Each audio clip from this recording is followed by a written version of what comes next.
Hello, everybody, and welcome to tonight's session of Dungeons and Discussion Part 2? Part 2. Part 2. Yippee! We have a fuller cast for tonight. We'll go ahead. We may get another person. I don't know, but we'll see. For now, we'll go down the roster and everyone just introduce yourself as yourselves. I am Kai the Cat. I'm one of the DMs. I'm Hello. We've already fucked up. Let's fucking go. Okay. Hello. My name is Aaron. I'm a player and I'm here to talk. Cool. Copper. I'm Copper, the copperist, the most copper there ever is. Ain't no one more copper than me, okay? I mean, you You're could so argue copper, copper you're is, green. or the Mona Lisa. The Mona Lisa's more copper than you. What? Wrong, buddy. Raven. I'm Raven. Hi, Raven. Hi. I'm Torque, one of the other DMs. Hi. I'm Wolfie. Hello. We fucking made it. Barely. Yay! By like the skin of our goddamn teeth. Why was that the hardest thing? Why was It that always the most... is. It really shouldn't be. You didn't even have to introduce yourselves as like your characters. All you had to say was hi. That's what I'm a was player. confusing. Oh man, you throw one new thing and it Uh-huh. all on my falls belly. apart. Can I turn on my jellyfish lamp? I I don't. will. Yeah. Maybe in a little bit. In any case, we're here to talk more about Kane and campaigns and all that bullshit. And I figured I would go through and talk about the afterlives of Kane. Just because that whole thing is structured a little bit differently than what most people are used to. So, in the world of Kane, and this is specifically localized to Kane, this may not be the same for the solar system that Kane is in, or anything like that. This is specifically to this planet specifically. In the world of Kane, there are technically, is it 21? What's 6 times 3? 18. 18. There's specifically 18 different afterlives that a person can go to. And those afterlives can look different based on what region you're in and what the major religion says about it. But the consensus is that there isn't just one afterlife. So there are these different afterlives that are broken down by shrieks, hums, and choirs. A shriek is the worst one you could go to. A hum is kind of like limbo, and then a choir is the best thing that you can go to. The determining factor can also vary, but the general, universally agreed upon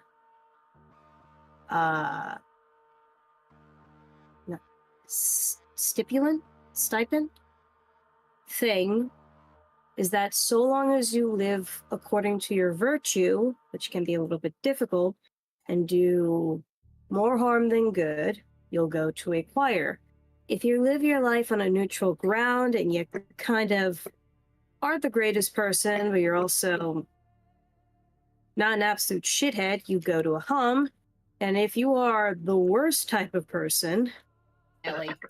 you go to the shrieks. Ellie is going to, what is it, the green shriek? Yes, the green shriek, which is gamma.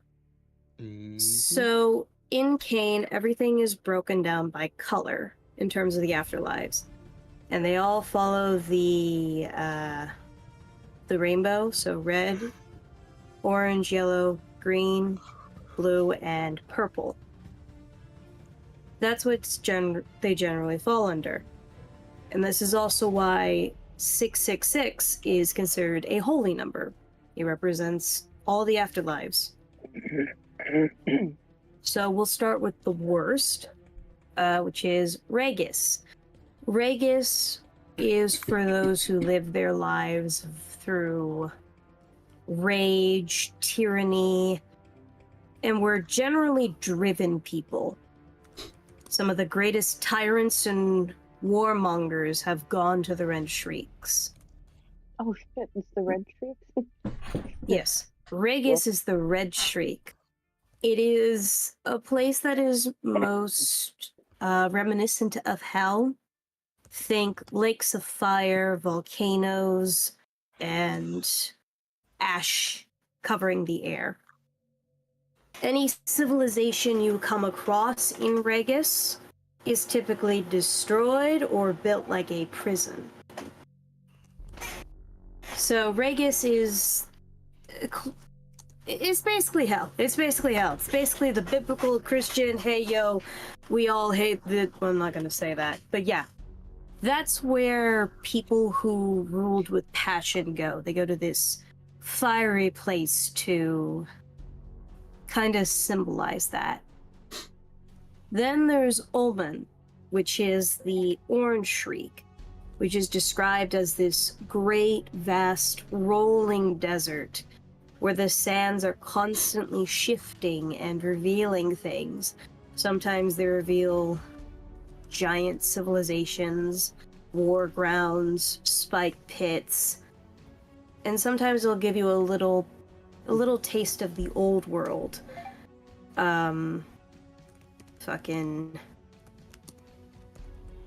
Maybe a childhood bedroom or a single room that housed a wedding ring, or even a treasure room, a statue, a graveyard. The sands are constantly shifting.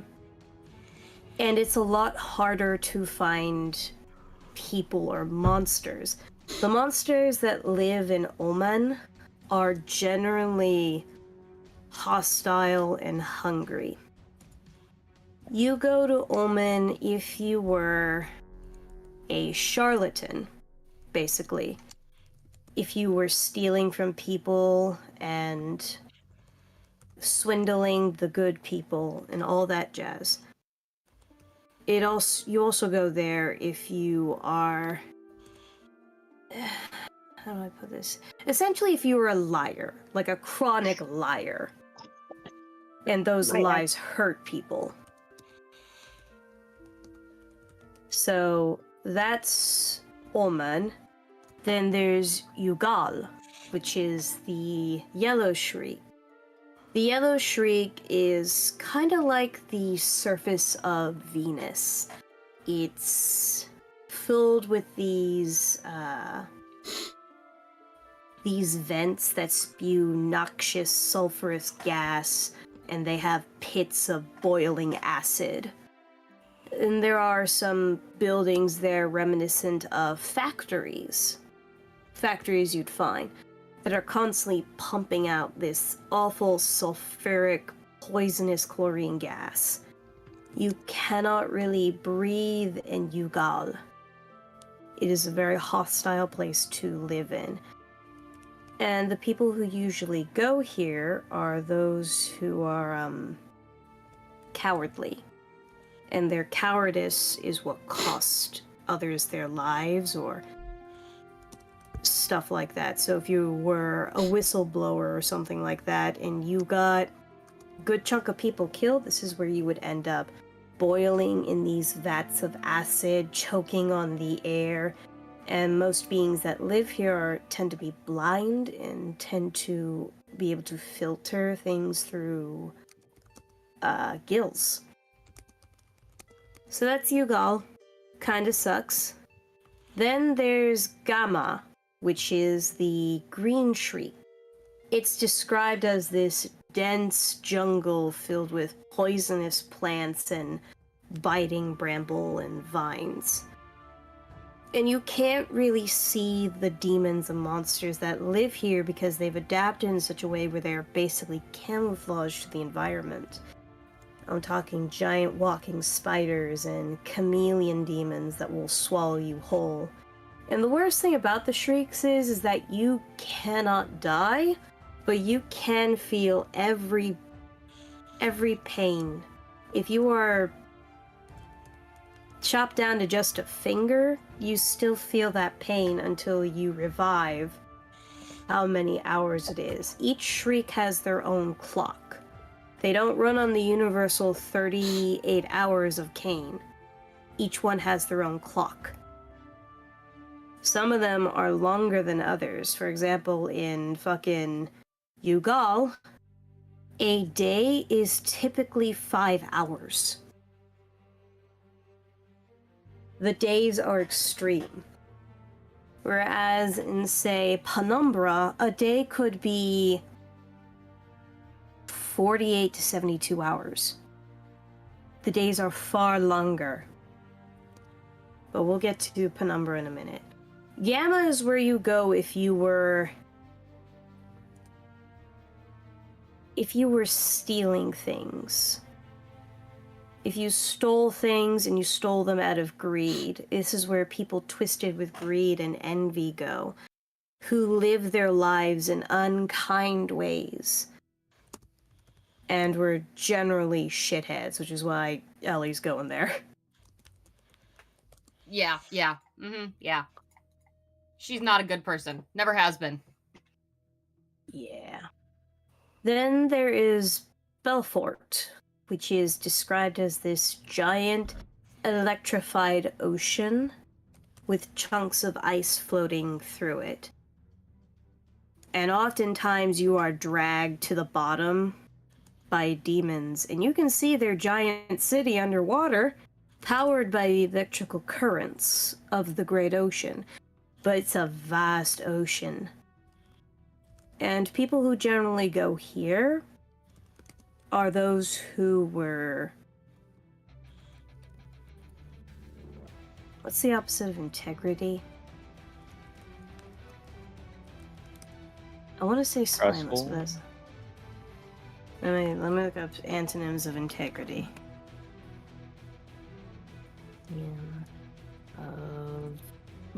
Integrity.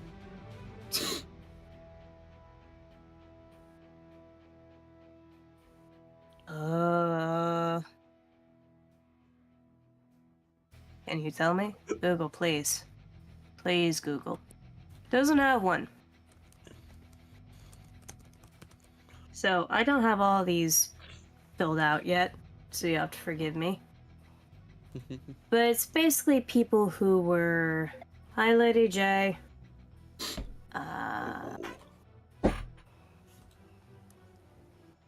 Generally people who moved with haste, who didn't care, who were cold and calculating, who only cared for the bigger picture, not what the bigger picture cost. So that's Belfort, and the last one is Penumbra. Penumbra is a weird one. Penumbra is described as a floating city in the vastness of space. It is perhaps the most crowded with buildings. Buildings, graveyards, and it's so close to seemingly human and seeming like proper civilization, but it's not. There are eldritch horrors everywhere, staring in from the void, prowling, waiting for you to have that sense of comfort, only to rip it away from you by the uncanny.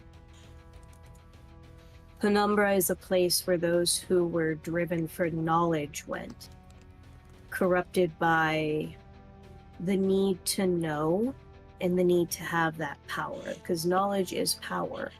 It's also for people who generally used others to gain their needs. And when I say used, I mean sacrifice them.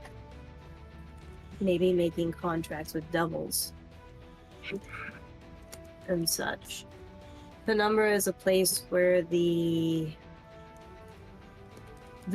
where I don't want to say evil, but twisted people go. All right. Any questions?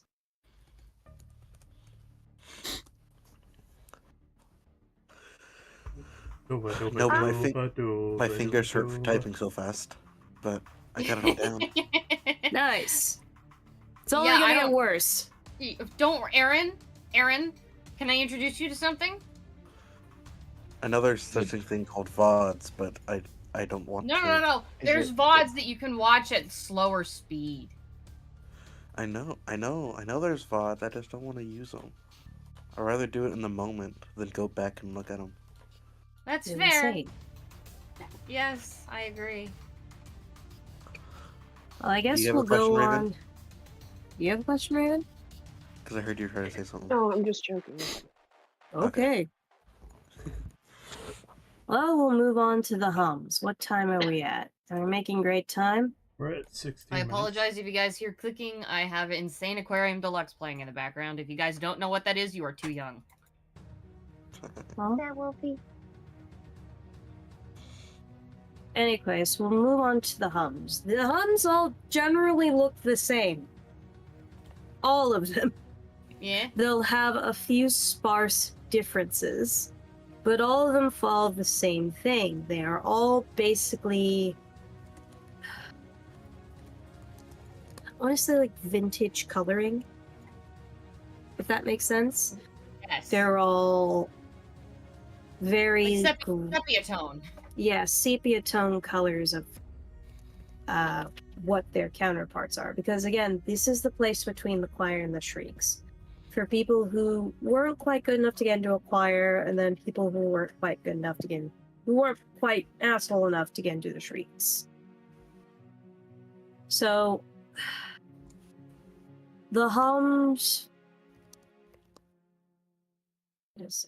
The hums are the least populated places in the afterlives, but they hold the most history.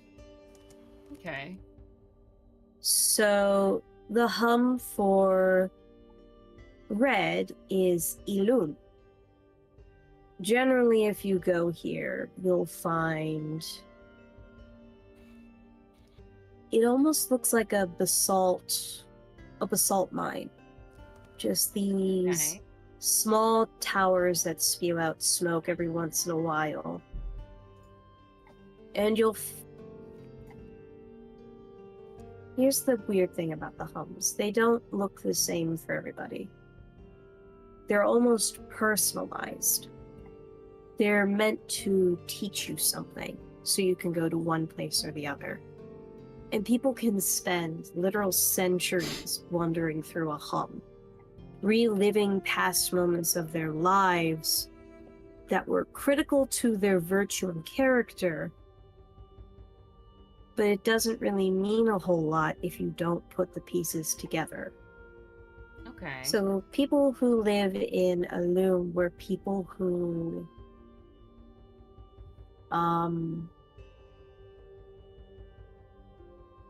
who lost the passion to live. People who could have been great. They could have been driven, loving people, or people who Holy went into battle. fuck!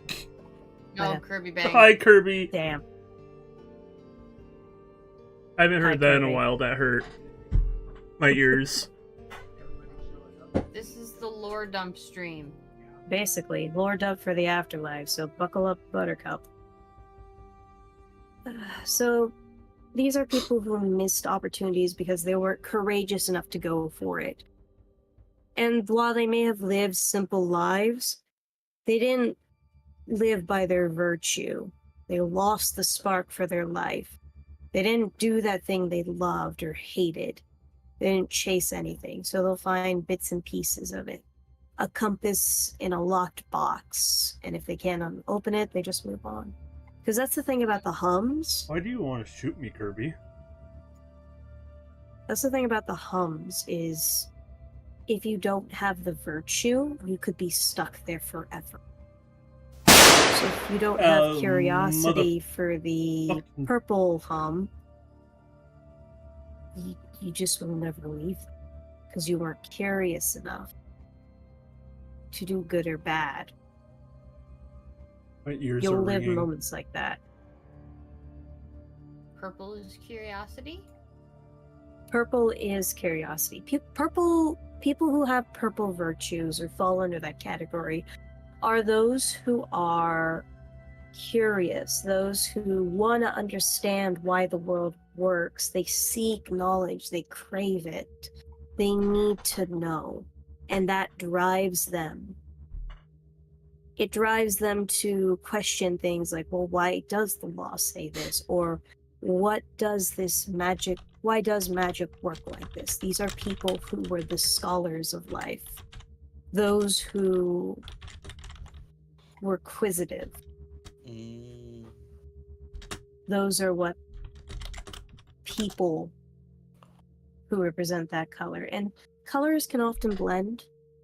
So congratulations, if your colors blend, you could find yourself wandering through different shrieks, hums, and choirs.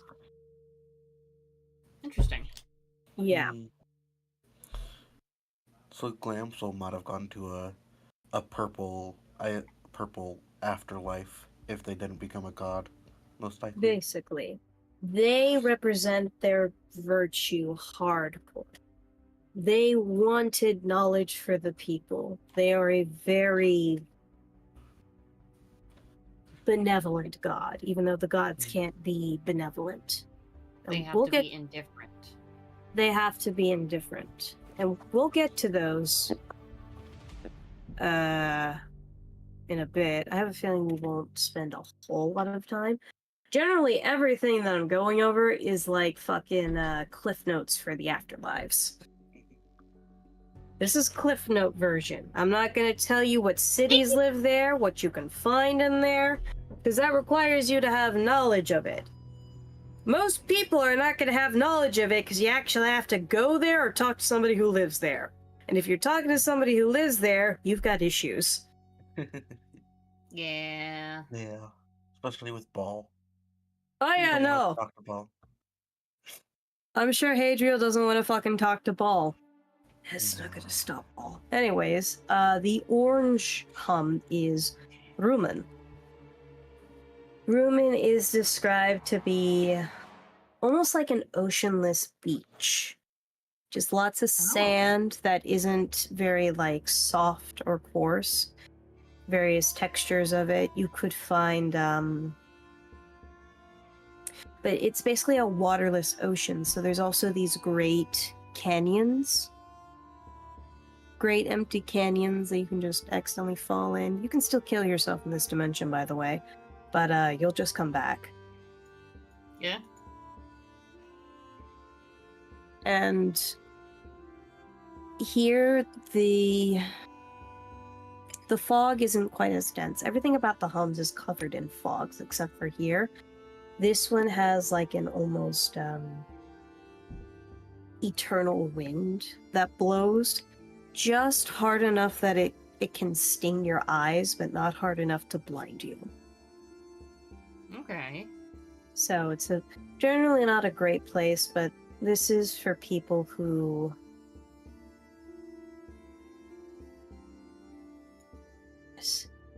were cowardly and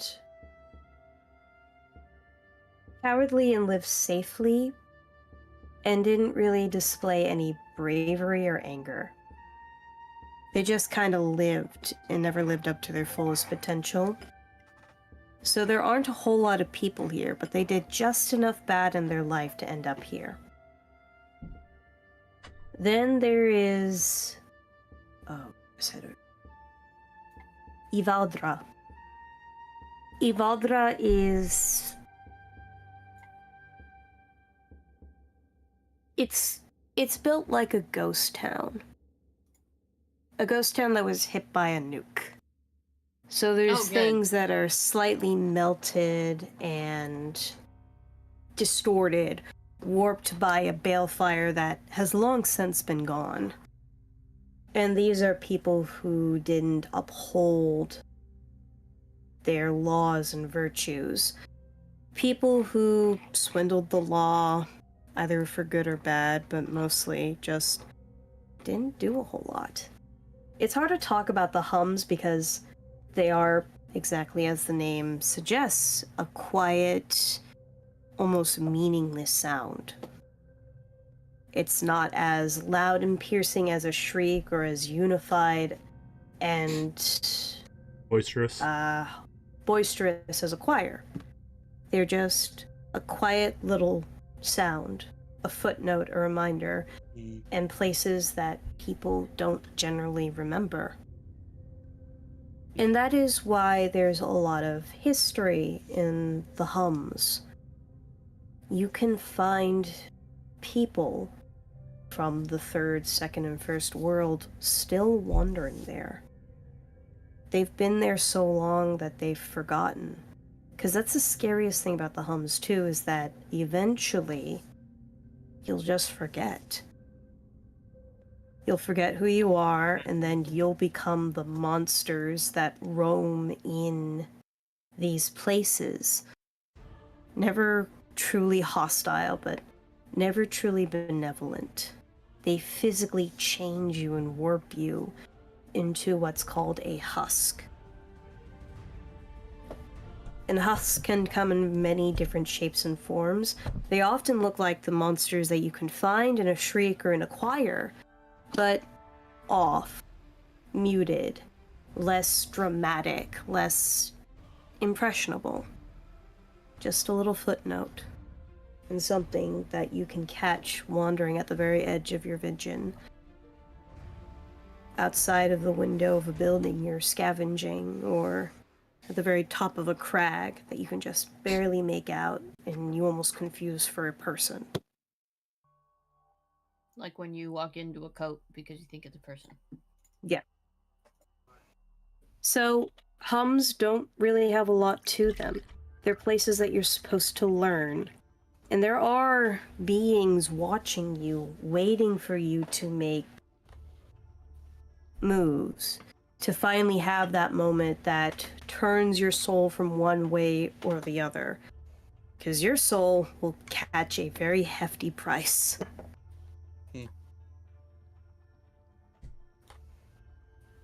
Anyway, Rose. Rose is built like a hedge maze. Not very well tended to, and many walls, and it's very confusing. I can see fucking Aaron desperately typing in all these. Oh, there's a stuffle in the chat. It's a I'm teddy so bear. crampy. It's a very unkempt hedge maze. Oh god, that word is hard to say.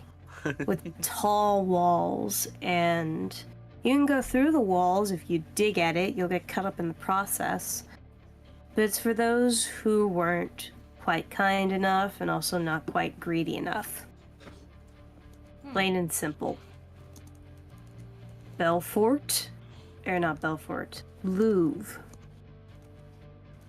Oh goodness. Louvre is kind of like a wasteland of snow. Kind of like an Arctic tundra over a frozen lake.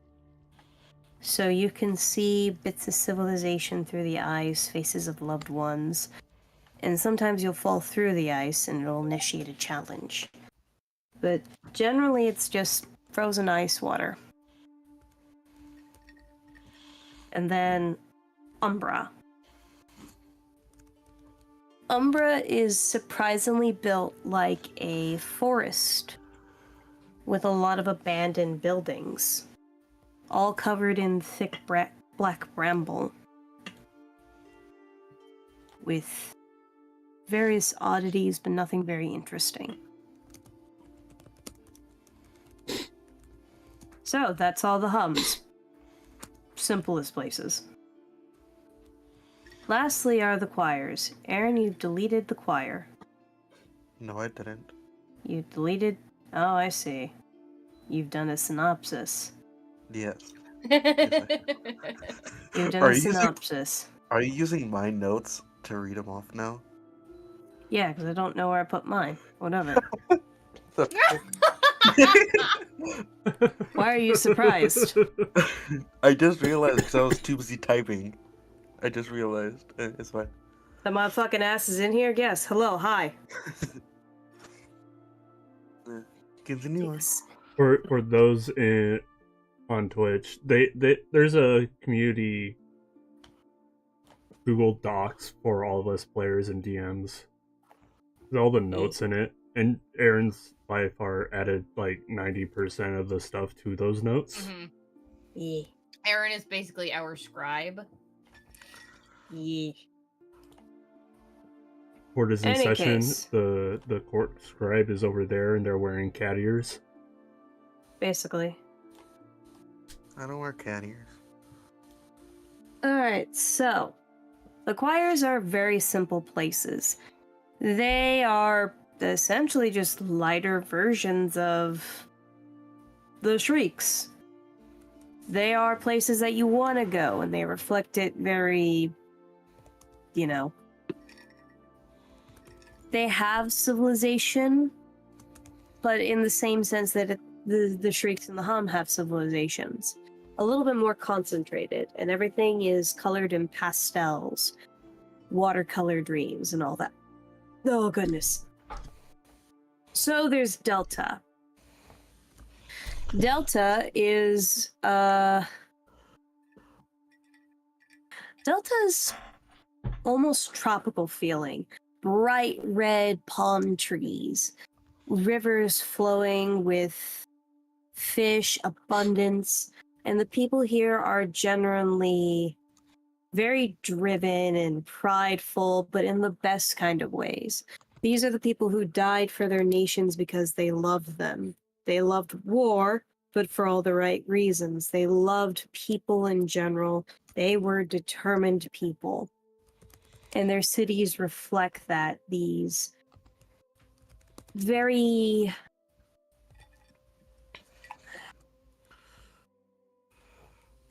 Oh, goodness. How would you describe it? Because they weren't very tall, they weren't very modest, but they had a lot of flair to them. Big glass windows so you can see into the soul. Great pillars of fire that no matter how much you touch would never burn, only warm. Delta is a place of people who loved and people who were driven by passion in all the right ways. Then there's Archibald, the Orange Choir. Archibald is a place filled with music and sound. It's a place of people who were war heroes and people who fought with bravery, lived by their own convictions and were never afraid to step in and lend a hand. They didn't actively seek battle, but when battle called for them, they would step in.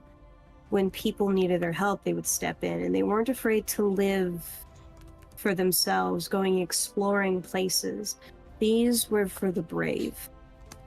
And so their land reflects that in that it may still be a desert, but now it's a desert with great cities and pillars of light so people can find their way, even though it never technically gets dark.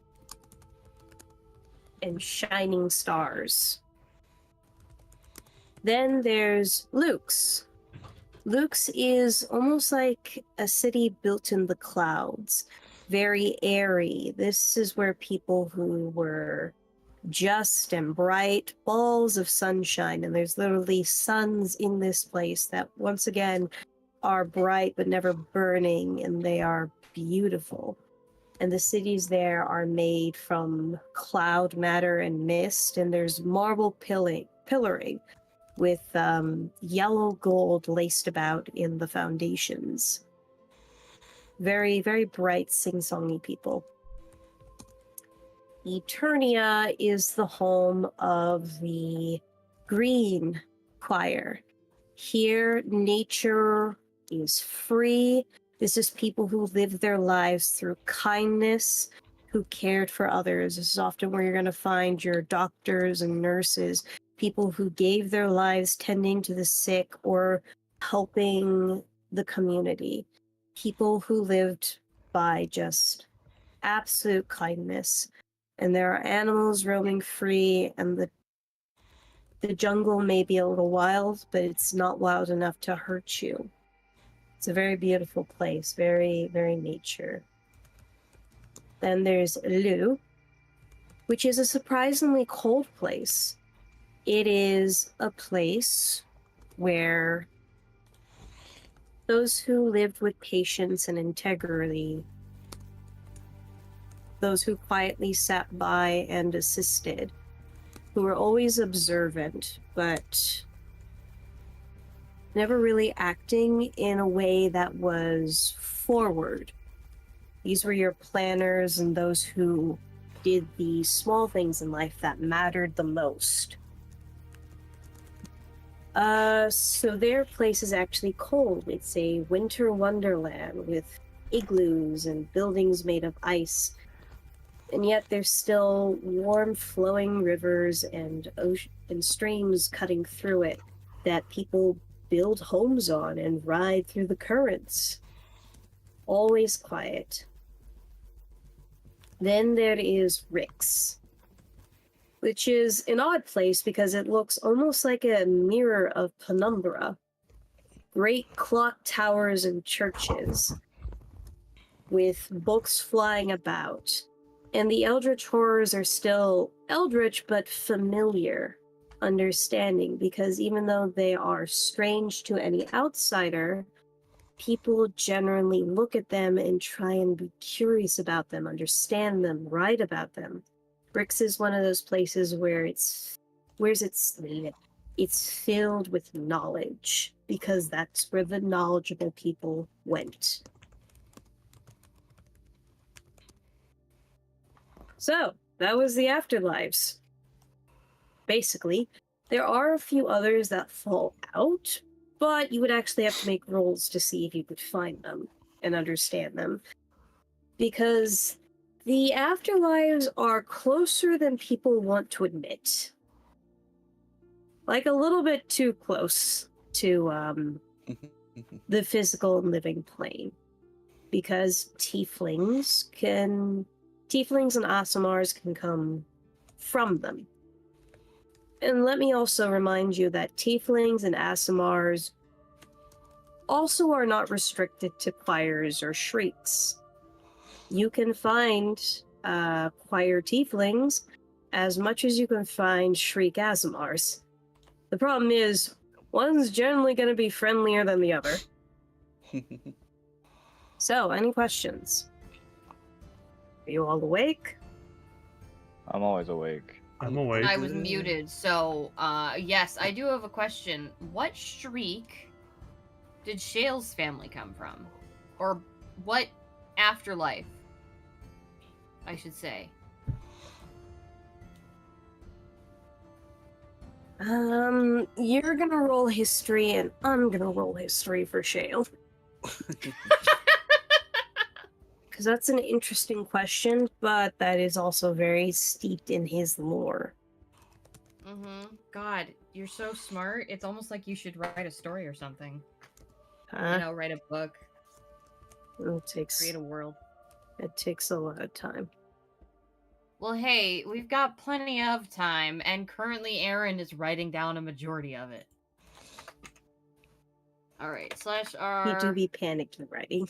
20. And I don't have anything to add. That's a 9 for me, but a 17 for Shale. So Shale didn't come from an afterlife, and neither did his mother. Okay, what about their... No, I mean their heritage. Not where they came from, but their heritage. Like, based off of any colorations or features that they have. So Shale was technically a purple tiefling, but his mother was red. However, his mother had a wire tail, while Shale had a thick tail. Okay, hang on. His mother was a created tiefling, he was not. Correct. I know this because Boone has a thin tail, so she was also a created tiefling. That's why she's been told to hide her tail. Yeah, so in the world of Cain, there are two different types of tiefling. There are tiefling who are created and tiefling who are born. If you're created / cursed, you have a wired tail, and if you were born, you have a thick tail. The same thing can apply to Aasimars. Generally, Aasimar who are created only have one set of wings, and they don't have, like, the extra fingers and shit. And their scars carry over if they're cursed. Because you can't be cursed to be an Aasimar. And that comes with its own slew of rules. And it's bullshit. You made it! Yeah, I sure did.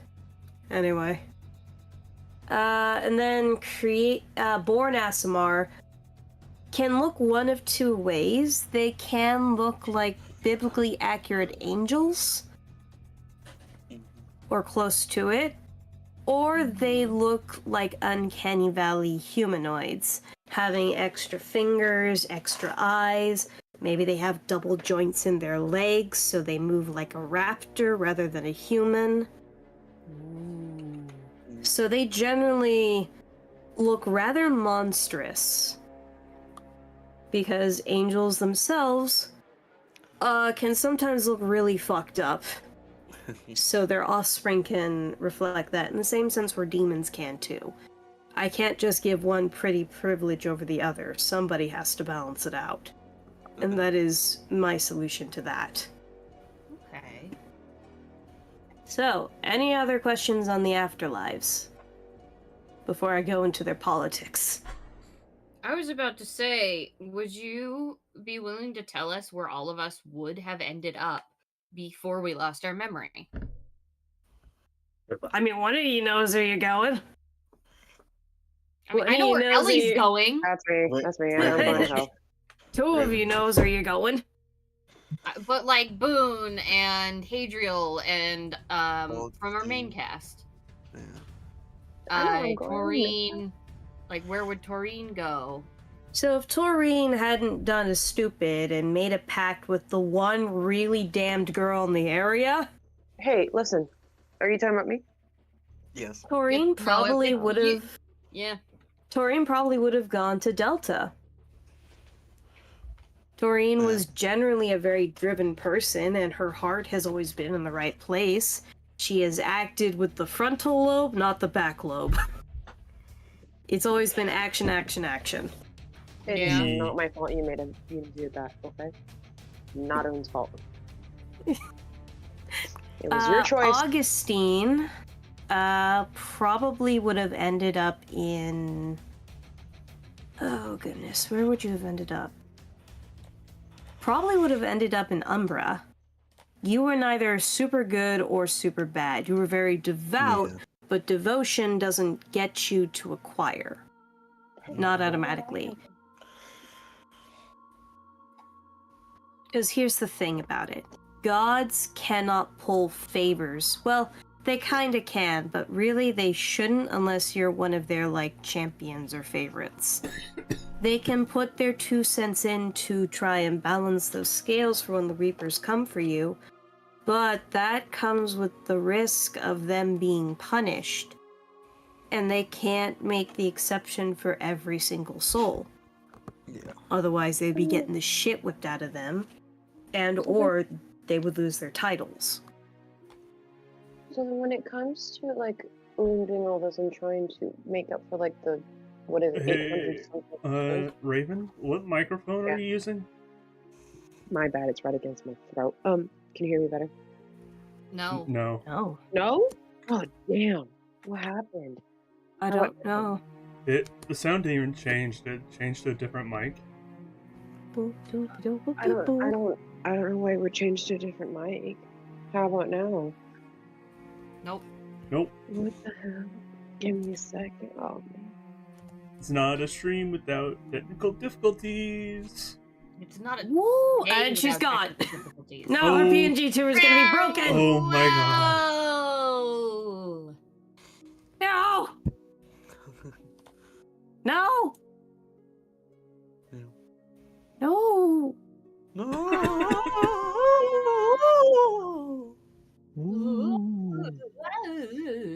What about Oh. fuck, what about now? No. What the hell? What's wrong with you? Are you What mic talking? are you? You're on. It's because she's on her phone. No, I'm on my the regular. You're a little Try- bit louder. Oh, it's because it's right How at my weird. mouth. How Is there a strange. knob on it? Did you check your input? Yes. Knob on my knob. Oh crap, it's On coming the in and cob. out. Yeah, give me a second. Oh, wow. While she's doing that. Hadriel. Hadriel's a toughie. If he...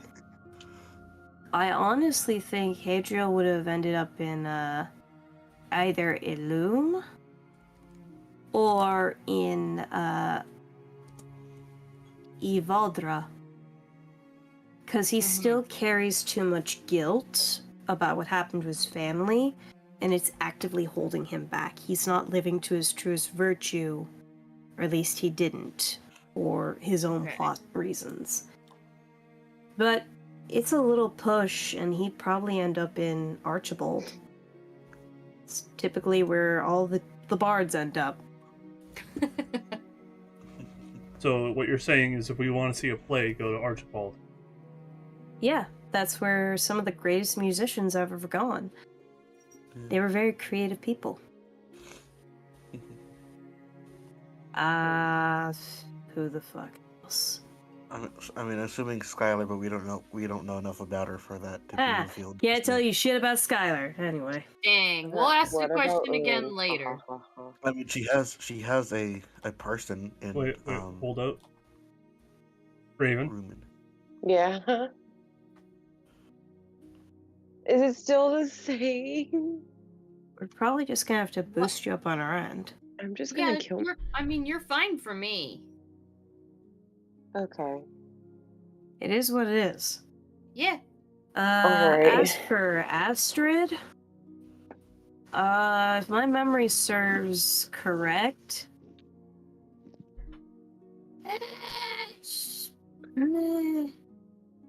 see, here's the thing. Everyone in Punking Pits is kind of terrible. Except for one. Yeah, if I had to assume, I think you're the only one who's going even remotely to acquire. I think fucking Pain is either going to Regis, or Delta. It can go either way. Technically, you are living to your virtue. I am living the most to my virtue. But I keep flipping back and forth between, I'm gonna save people, or I'm going to murder everyone in this room. Yeah. So that's where Honestly, Pain's at. Well, It- you honestly, are now a I could paladin s- of the God of War, so I can still do terrible things. I mean, I could see like Barry would either be going to like Archibald or maybe Omen, Yeah. depending on which path he follows down. I think Kavun may be the only one who's going to acquire, but I think everyone's going to be terrified of him. Yeah, or he might Yeah. follow to Rumen instead of Omen.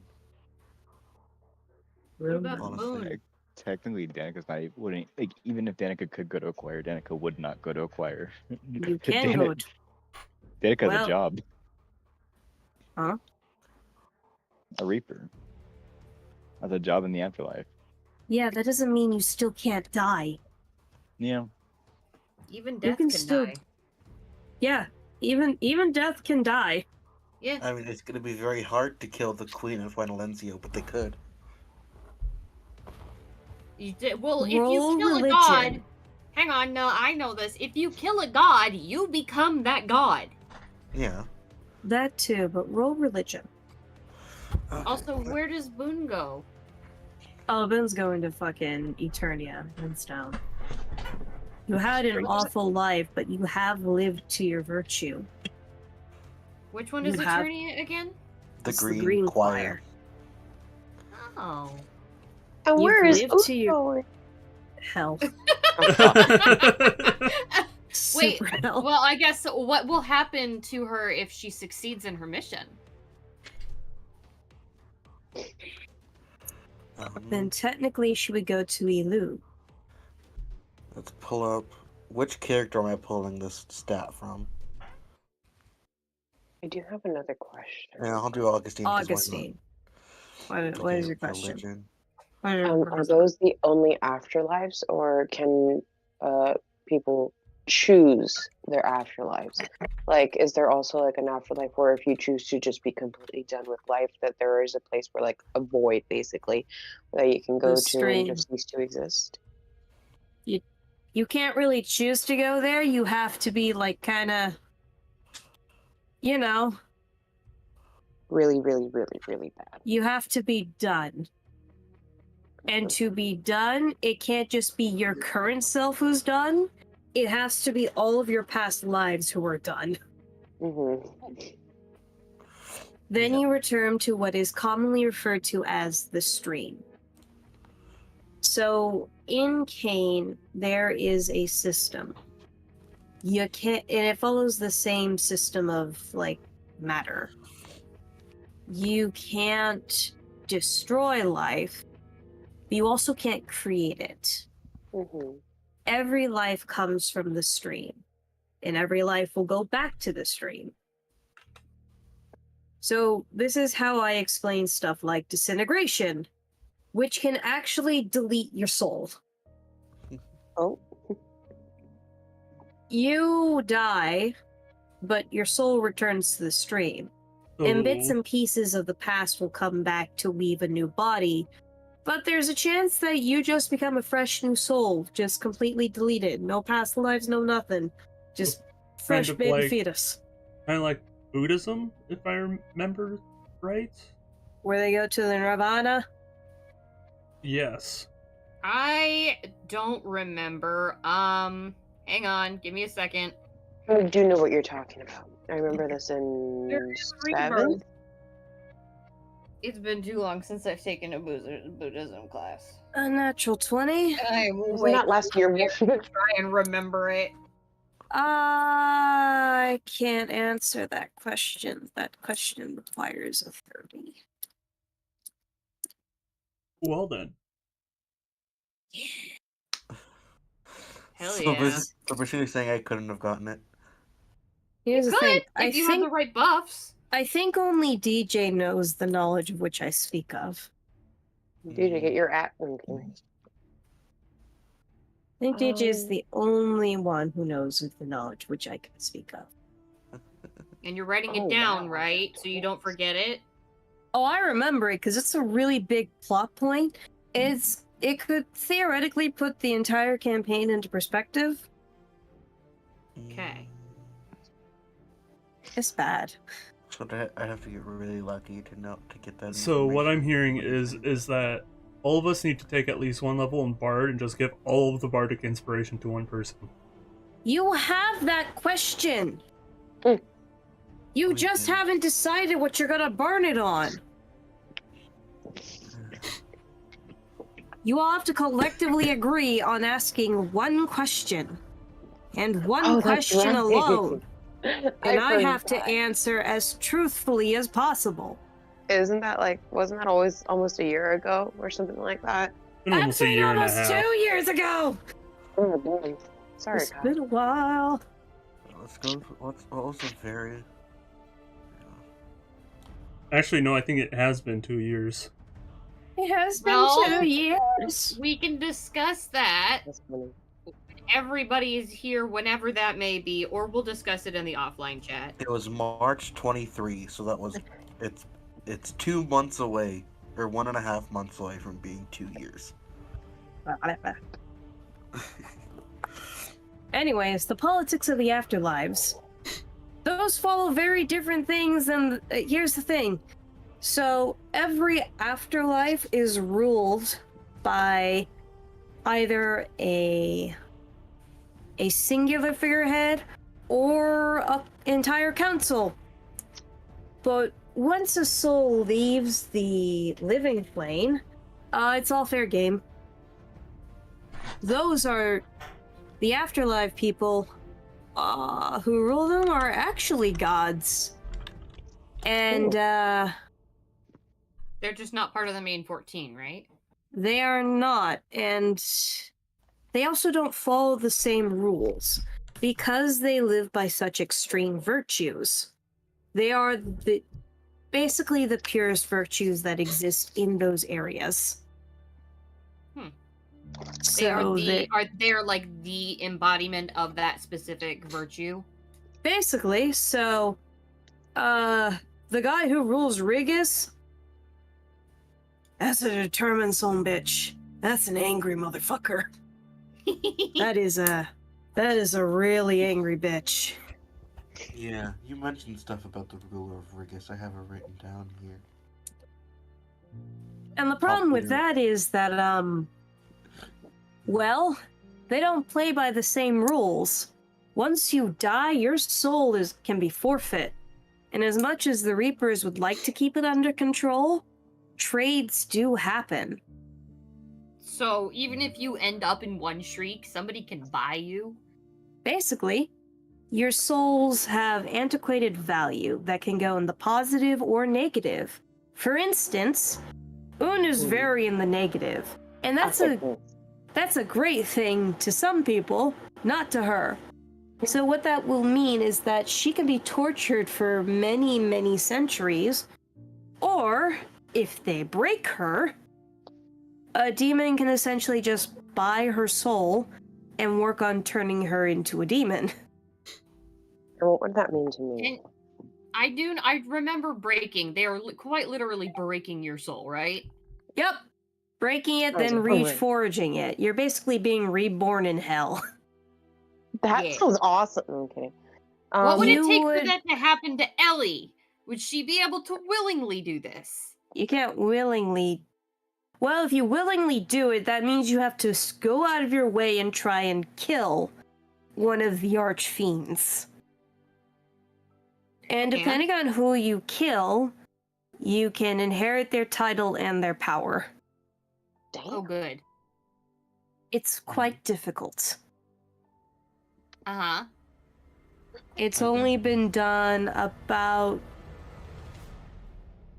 12 times since the birth of the Fourth World.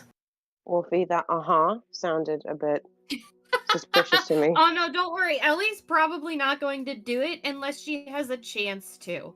She understands that she is not going to be reborn as a normal soul. She will very, very, very likely end up broken and turned into a demon. I have a question. Yeah. Where would Smash end up going? Who? What? Oh shit, do you guys forget my character from the Punking Pits? No, we didn't hear what you said. Yeah. Oh. Yeah, where would he go? Shriek? Oh damn, man.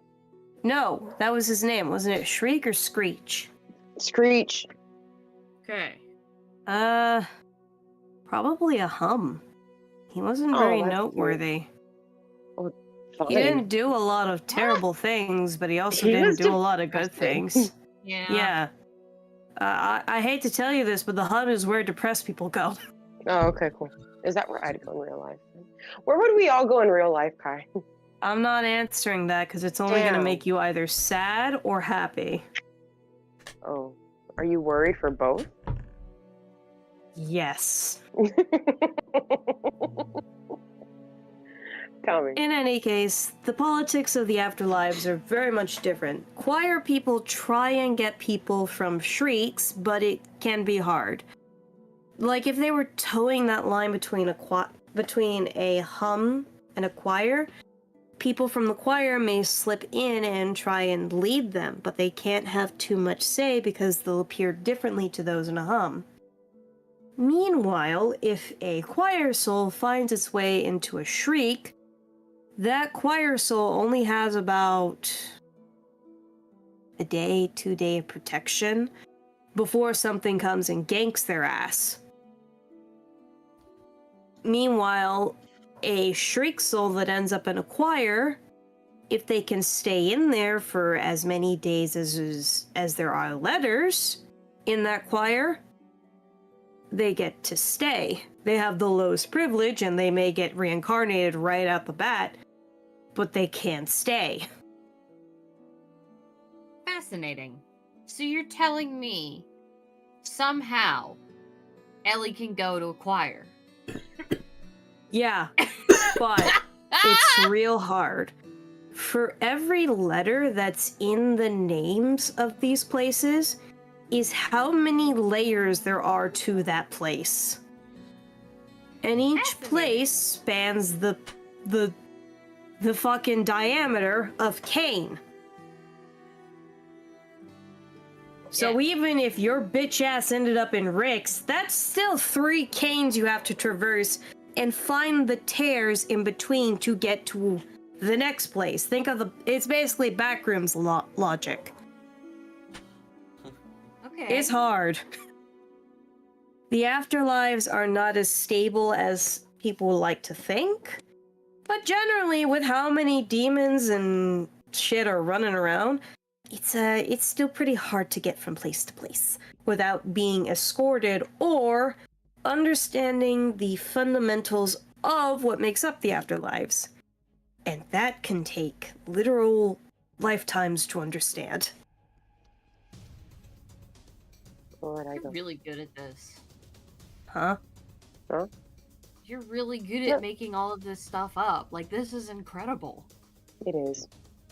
I have many things in my head, and sometimes they have to come out in spurts. And I think that's gorgeous. Like, holy shit, this is all you. So then, are these the absolute only afterlives? Then no one has another choice. Every single god follows these afterlives as well.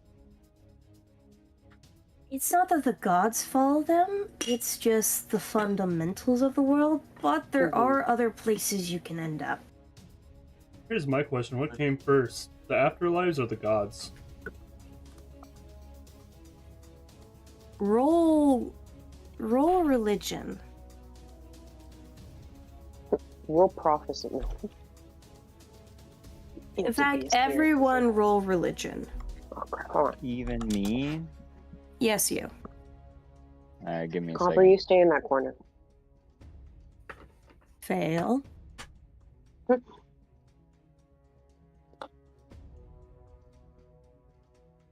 Dooba dooba dooba dooba dooba dooba. Fail. What? You fail. Just raw number? Fail.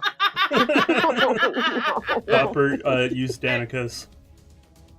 Yeah, Oh. I don't What the have any fuck should be- intelligence. I I do got have a an- +2 in nature. I got another But- unnatural 20. Us?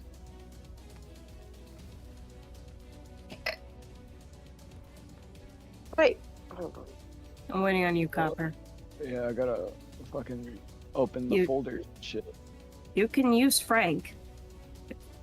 He's getting his He's- religion. He would still need the plus to it if he was using Frank anyways.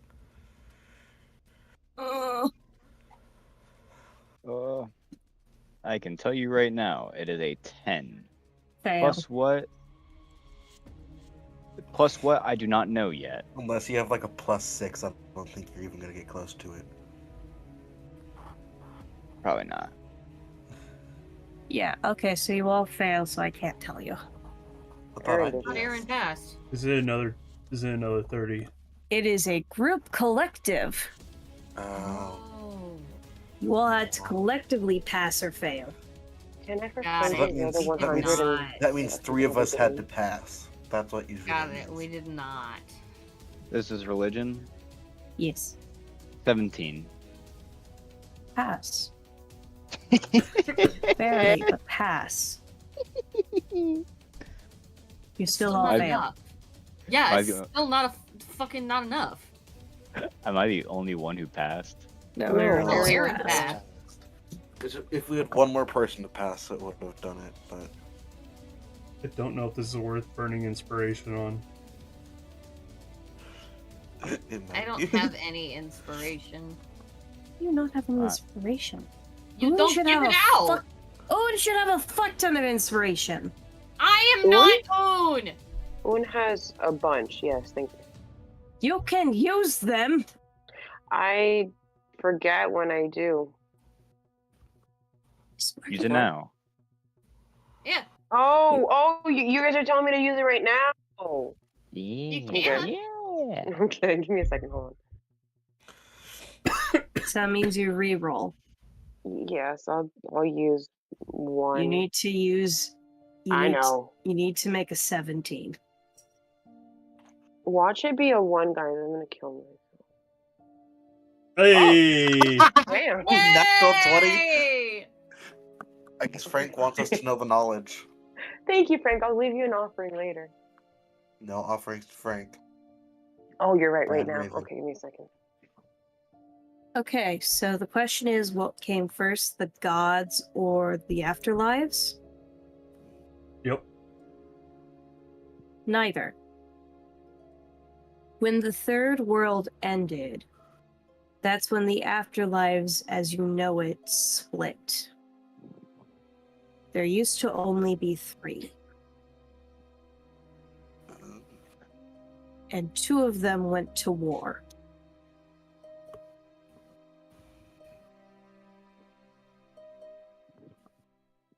Or so the legends go.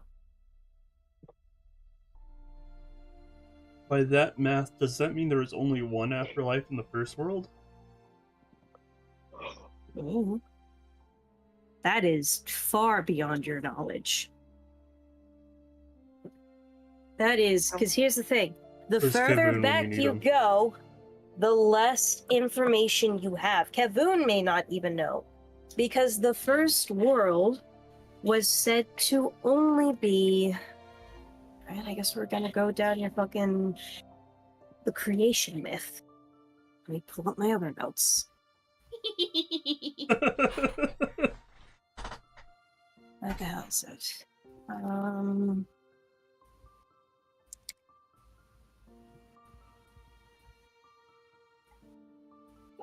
Okay, here they are. So in the first world, there was nothing but 2 cosmic forces. Vosh, the embodiment of no matter, and Enoch, the embodiment of matter. The 2 are said to have sacrificed themselves to birth into existence this galaxy, and their chaotic energies created everything simultaneously, which inevitably led to the death of the first world. So the first world is literally just a blip in your history. Well then. It created everything simultaneously. So the And first all world that- is the Big Bang. Essentially. And when I say everything, I mean everything that will exist and everything that will not exist. Okay. Everything. There were dinosaurs at the same place as there were nukes. And because of that, it destroyed itself. But because no matter and matter came into existence and started everything, you had a start. Then there was the second world where 4 gods reigned. Vashlam, Cain, Anamelia, and Jin. Known as space, matter, life, and energy. These 4 gods didn't have time. Time was a very important factor. So all things during this time were also chaotic and unstable. So it's just like when the first world was born, except things had a little bit more harmony so they could exist, but it was often civilizations crumbling and rising at the same time. Dinosaurs at the same time as overlord skeletons. So still that chaotic energy. So from there, everything vanished. Everything vanished and was created again. And you only know this knowledge from precious immortal stones, which are housed in secret locations and translated into paper. I have a question. Do one of us secretly have one, but we actually do not know? Definitely not. No. I thought it was worth a shot at ask. No, I So- don't think Kai would give us the infinite knowledge of a past world. Unless No. they unknowingly gave it to us. It was someone behind their back, inside their head. I did Focus. it. Kai is in charge of the world. Focus! Nothing happens that Kai doesn't know about. So the second world ended when those gods, those four gods, split and created new gods, along with the stabilizer of time. So once time becomes a factor, that's when things stabilize. So in the third world, there were still remnants of the second world. That's why Kavun, in his lifetime, saw the creation of mega spells and also had machine guns. But that was considered second world technology and a lot harder to come across. And they didn't want to come across it. Why? So yeah, the third world had 3 gods reign over it. But there were a plethora of other gods below them. It's just they were the most powerful. They had the most epithets, but...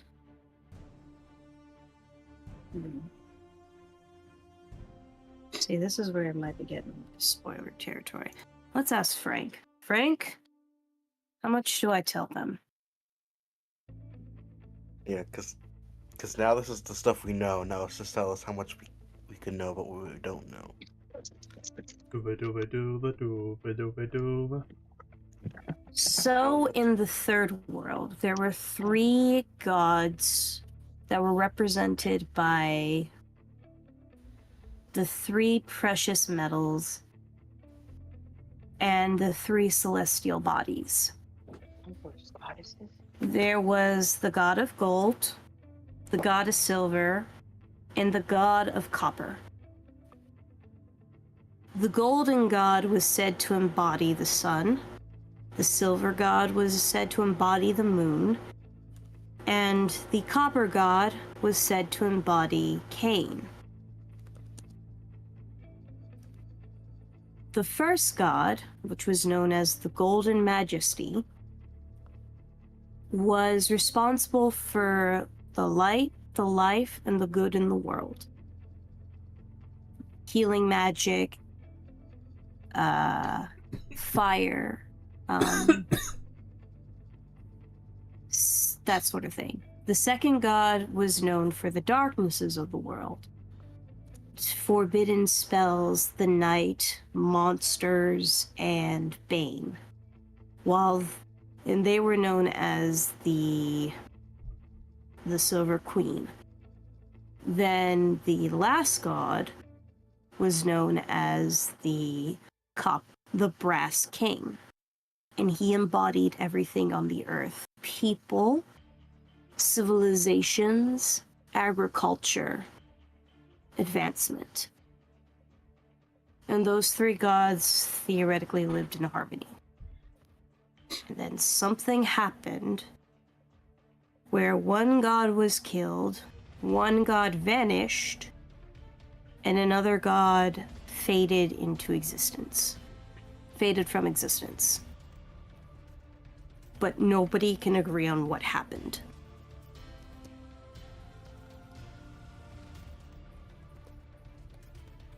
So there's your history. Nice. Dooba dooba dooba dooba dooba dooba. Are I there any love hearing questions? Aaron typing. How much longer has this fucking document gotten? I put Oh, what have you done? Is there less pages? I don't know. it in a. Yeah, I haven't made a. I just randomly wrote it down quickly in a random spot, and then I'm gonna put it in its own place later. Okay. Any questions? Alright, so what do people want to know about now? Do you guys want to know the origin of the Punking Pits? Dooba dooba dooba dooba dooba dooba. Okay, so the Punking Pits originally started out in the great innovator of awful shit, Vastum. The literal wasteland continent. It was a way for slaves to get back their freedom. They would find a sponsor, and they would literally fight to the death. That became a popular practice, so it was smuggled out into other continents. Instead, participants could be willing, they could be slaves, they could be debtors trying to pay off their debt, and the punking pits usually work differently depending on the region. For example, in Vastum, they're less complex, but more numerous. There are many punking pits in Vastum, and it's usually one big fuck you arena where you usually fight each other on monsters, and people can pay for certain teams. So people can sponsor you, they can hinder others, and generally there's different groups that you can join. What those groups are, you don't know, because you don't live there. Whereas in Varlik, there's usually only one per kingdom. And they could work very differently. They can go on for longer stretches of time, and they can only happen in certain seasons. The kings generally don't have say in them, because that would mean they would get into illegal politics. It's very illegal. Do we want to take a quick 5-minute break? Because I gotta run to the bathroom. Yes. Alright, guys, everybody, 5-minute break. We'll be right back. Yeah, that's what I'm doing now. Leave chat alone. This isn't their usual cup of tea. They weren't expecting this cup of tea, and I'm glad for whoever's here. Alright, so, what else do we want to talk about? I think you were going down the line of the origin of the pits. Oh yeah, so the punking pits usually have sponsors. It can be used as punishment, but in terms of what I have normally, is that it's usually very black market type of stuff. Unless you live in Vastum, then it's very recognized, because Vastum is just a absolute cesspool of shit. That is where psychopaths are born, and tyrants. Yeah. Every fucking year, the inoculum of Vastum just wants to go to war with other countries. Every time. Every year. And every year, everyone votes against doing that. Because one, Vastum has literally nothing that other people want other than lost technology. And two, no one wants to fight Vastum because they are literally the definition of honey badger energy. Mm. Yeah. Yeah, that makes sense. You can literally tear off their balls and they'll still keep fighting you for the principle of it. Mm-hmm. Honey They badgers have don't take shit from anybody. They have some of the scariest technology in the entire world because of, well, it's theorized that's where the epicenter of the wars happened. So That would as also you... make sense, considering how much, like, just toxic. What is it? It's like a field of magic, right? It is a wasteland filled with magical radiation, like pockets of it. Yeah, so that would absolutely make sense. And mind you, the continents will do this thing called shifting. And the continents... Oh, I can't say that. It's a bit of a spoiler. Hold up. Hold up. Wait a minute. Is Fleur's Forest from Vastum? Eh. Can I roll Roll. for it? Sure, roll religion. You're gonna beat a 25. Never mind. I can't even get a 20, man. That is... Like, that is I- deep knowledge. Damn it. Okay. It is deep knowledge. Does that have something to do with the 8 islands of Plumas that Wolfie saw in that memory orb?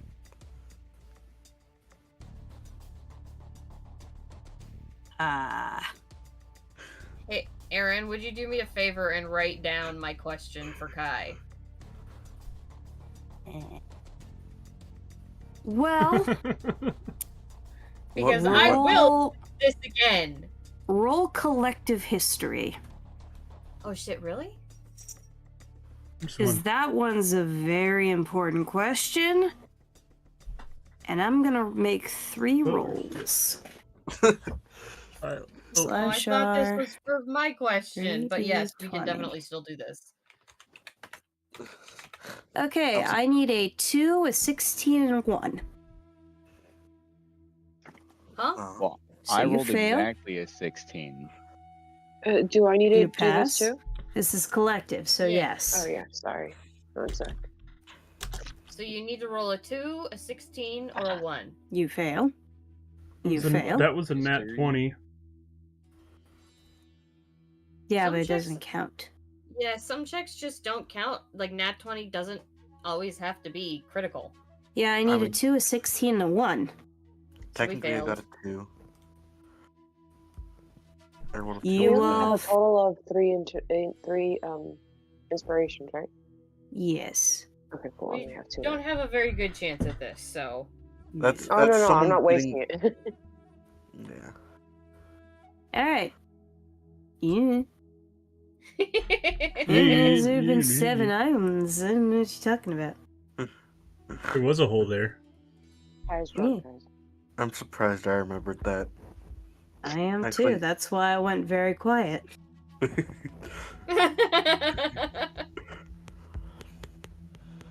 Yeah. Alright. Any other questions? We got about 15 minutes left. Is it I- true what they say about when a mommy and a daddy love each other very much? Not always. Nope, not always. Hey, here's one. Hey, Kai. Hmm. What's your favorite tea to drink during D&D sessions? Goodness. I Aaron, prefer you are inhaling your microphone. You are. Oh, sorry. You Yeah. are now deep I throating put that it- I microphone. made sure to put it right next to my mouth so everyone could hear me. It depends on the mood I want to set.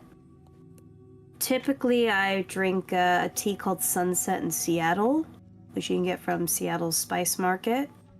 Or I'll drink a rose mint tea. If it's going to be a chill section, I like to drink corn or buckwheat tea. But if we're going to get serious, I like to zone in with like a fruit tea. Oh. So, what do you drink for the pits? Oh, for the pits? Fucking fruit tea. I was like, I need to be locked in for this shit. Yeah, fucking, I drink, I either drink that or Rubios, so it's either a caramel Rubios or a fruit tea, because sugar will generally keep my attention more. Alright, I have a question for the table now. What's up? What has been everyone's single most favorite character to play in any campaign? Some of us have played it once. Any campaign as in that we've been in together or in general? In general, what has been your favorite character to play in D&D? That's a good I'm question. going to have to relook up what their race was. Give me a moment. I think mine's gotta be a barbarian called Vox. Yeah. For me, I have 2. I like playing Oon, and I had she was a druid tiefling. Her name was Sindari, which translates to sin, and she was basically raised in a cult where they were made to believe that harming people to for the benefit of nature was what should be done.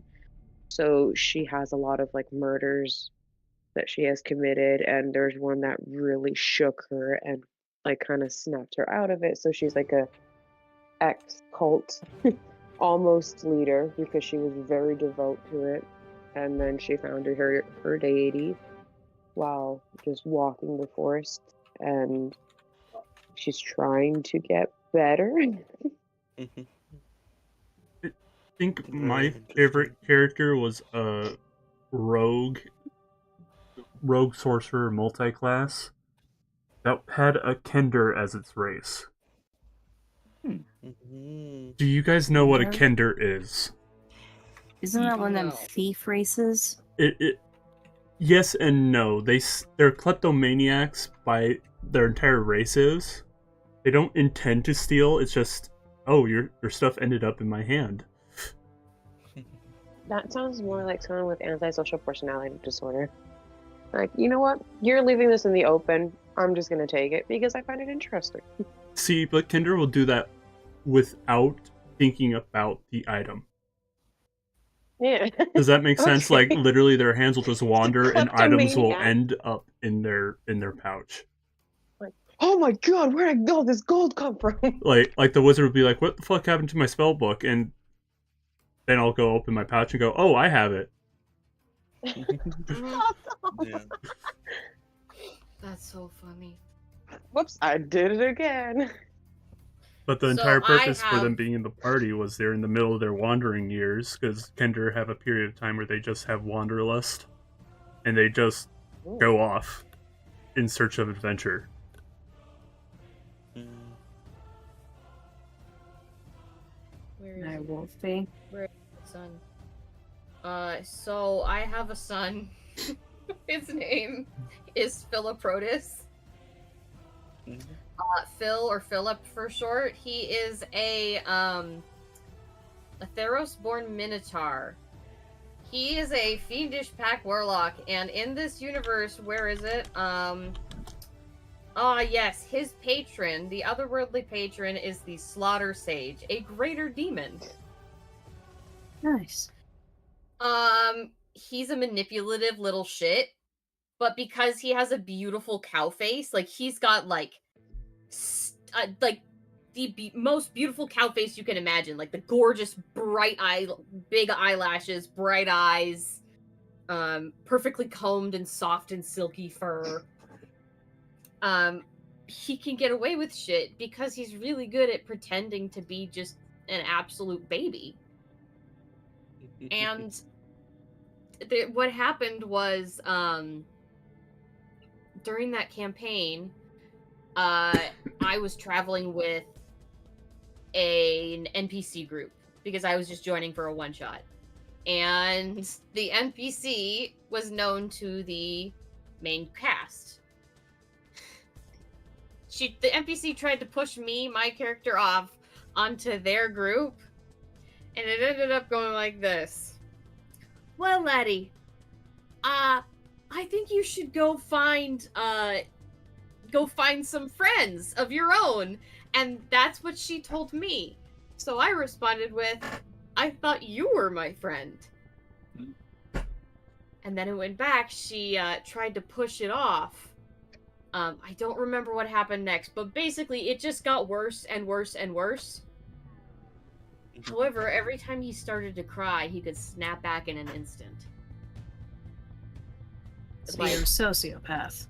Yes, dude, he is the Slaughter Sage's, whatever patron thing. But yes, he's my son. I love him very much. He is not he's got a 17 in charisma. Well, of course he's not gonna be fucking wavered by shit. Yeah. He's manipulative. And I really want to play him again. Well, maybe you'll get a chance in a one shot. Yeah. Who's next?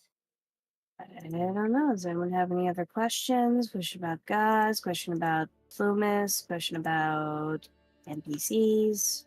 Oh, What Raven. is Shale's favorite color? Pink. Pink? Punk. Pink. Gay? No, I'm kidding. That's cool. He Raven. Yeah. Isn't it Are mom you s- pink? What? No, his mom's red. Oh. His sister's pink, though. Oh, okay. I was like, Raven, are you serious about having Un subscribe to like a god of any kind? I really am thinking about it, at least. I'm not going to make any rash decisions, of course, but Because, well, that's something that we can talk about now because all you have to do is just start worshiping or paying tithes to a god to follow them, really. yeah, the only thing that she's worried about, and it's not me, I mean, it is me, but she's worried about the kind of trap that might be in store for her because that's all she's known for. Like, that she's known. Like, is you do this because you basically have no other choice. And that's kind of the only thing you're good at. And you know you kind of like it at some point. So, like, she's worried of what she's going to get herself into because she doesn't want to be in a situation where she feels stuck again to the point where she basically has no control over herself. Yes, Kai, I know suicide's an option. I don't want to go there, also because it's triggering. But I don't know. Like, she doesn't want to be manipulated, and that's kind of how the gods, like at least the contracts with deities in this world, sound like to me. Kind of like, yeah, but you're gonna do things for me. Obviously, you know, like in Well, return and whatnot. I think there's a difference between getting contracted or having a favor from a god and worshiping a god. I think they're two different things. Mm-hmm. Yes. Cause Nightingale isn't under a pact or a thing of Kai. She just worships and pays tithes to Kai. Mm-hmm. She's not under any obligation to do anything for Kai, but Augustine is because he fucked up. You know? Well, I mean, unless Nightingale could be more complicated because we know almost nothing about her. So, yeah. Yes, Kai. Mm, Kai. Here's shiny. you can't bribe me with shinies. I'm the DM. Damn it. Okay. Okay. I can't But is it- bribe her is it- with sushi is it- because I don't want to bribe but- her. is it correct to say that most of the time, when you're just worshiping a god, you're not really entering like a pact or like a contract with them? Correct. You just want to live.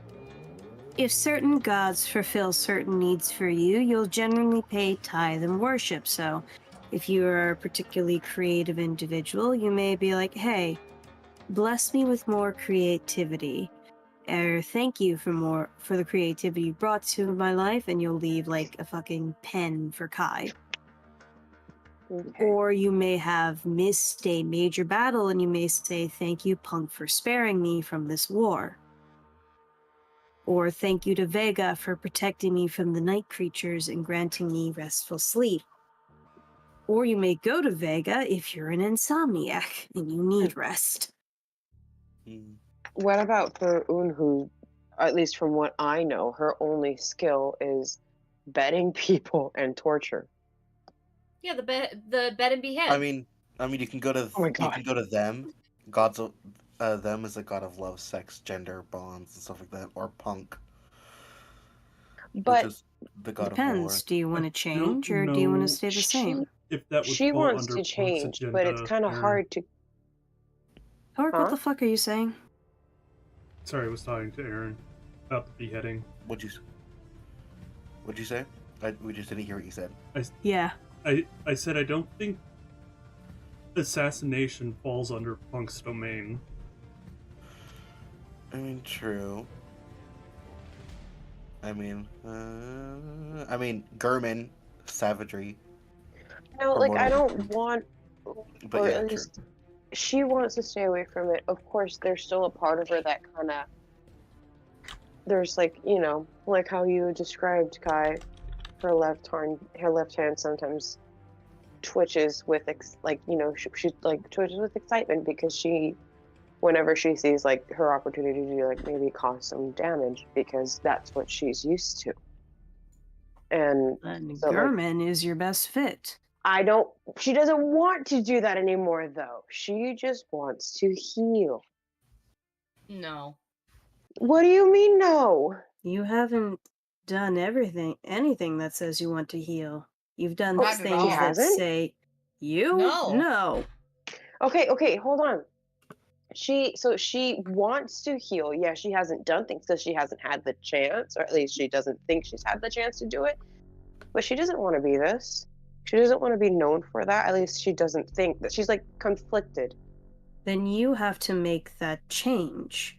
A god cannot force you to change. You may have the Oh, gosh, want to no. change, No, I'm not. but you haven't done asking. shit. I'm not asking for a god to change, Un. She's not Good, asking. because they're not for gonna. that. I know. Stop it. You're putting words in my mouth. That's not what I'm saying. What I'm trying to say is like, and I feel like she has. I mean, would she in the? Well, I don't know much about her in the past, but I don't think that like, would she like be like helping people as much as she is now? I don't know. You're the one who has her past. What do you mean you don't know? I don't understand the question you're asking me. Are you asking me if she wanted to be a good person? No, I'm asking you if she has like done things like she's doing now. Are you Like asking me helping if she's people. done good things in the past? Yes. Roll history. Okay.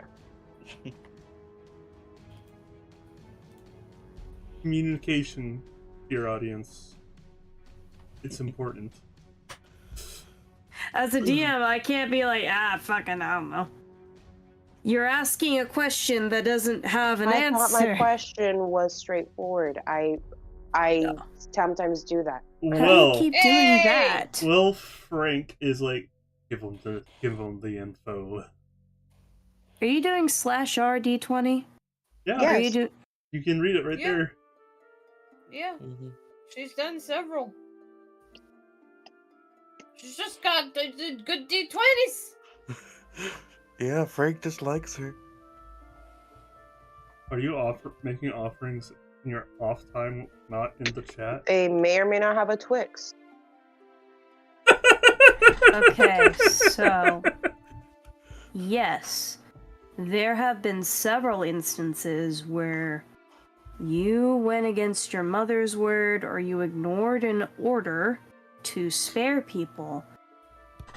3 that come to mind one was a mother with 4 children just trying to leave the city. You just paid off her debt. And you did take one of her pinky fingers though as proof. The next one was a drow elf who lost one of his eyes and one of his legs. He was bleeding out. You took pity on him because he just got mixed up in the battle, and you took him to essentially what was a mafia doctor. Patched him up and then threw him out of his ass, and then the last one is what got you killed. Yeah, that's what yeah. You've done little things for the community, or at least you tried to. Bit of bread to the homeless, some coin to the church. But most people accepted that out of fear. Mm-hmm. So there's that. It's not that you're incapable of good, it's just that you are a dog. You have been trained in your ways. You understand when the hand comes forward, you either have 2 options. You relax and let it strike you, or you flinch, and you find that it's better to let the hand strike you than to flinch. Okay. And with that, we've come to the end of Dungeons and Discussions. Good night. Good night, everybody. Bye, everybody.